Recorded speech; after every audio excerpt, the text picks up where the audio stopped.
The amazing feat of beating two #1 teams in the last 3 weeks at home at Jordan Hare Stadium is unprecedented. However, facing Georgia and Atlanta at the SEC Championship game is a completely different story. And Gus Malzahn talked about how they really have to put what happened in the Iron Bowl behind them. You look back at 13, and I was real concerned about being able to get over that because it was so crazy at the end and everything that went, and I was very concerned. Could we have that high of emotion and be able to rebound and play? This team's a lot more stable. When we got in here Sunday, it was flip the page. I mean, that was over with. We'll think about how fun that was after the season. I mean, they've got the gold. They put it up there the very first day of fall camp. We want to win the SEC championship, and they weren't like shy about it. They're not going to be distracted, I'll tell you that. We're playing a big time team, and you got to play them twice. And we've been talking about we got to play our best football, and very few teams can do that towards the end. So we got to play better than we did Saturday, and that's what's on their mind, and that's our challenge.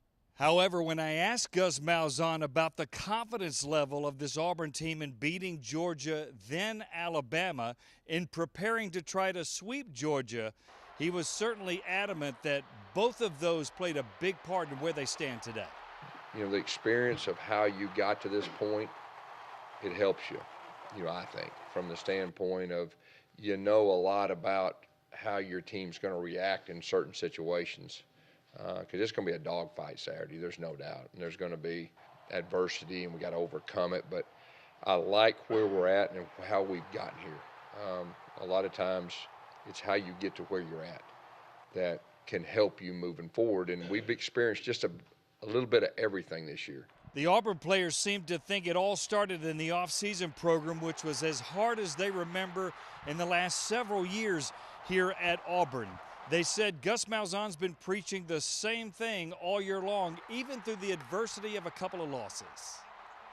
Well, I just know how hard Coach Malzahn pressed to us that it's our time and that we had all the pieces to the puzzle, and we by far had the best spring practice. We by far had the best summer workouts and the best fall camp.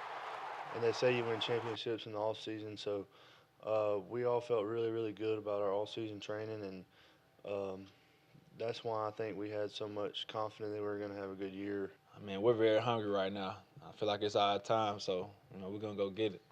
It's certainly difficult to beat a team twice in one season, much less twice in the span of a month. But Auburn has weapons, as we know. One of the best defenses in America, certainly top 20, and then an offense that has scored 327 points in SEC play. Only the second time in Auburn history that a Tiger offense has scored more than 300 in the league.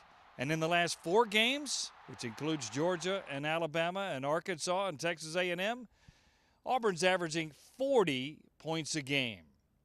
In Auburn, Scott Griffin for Tide and Tiger.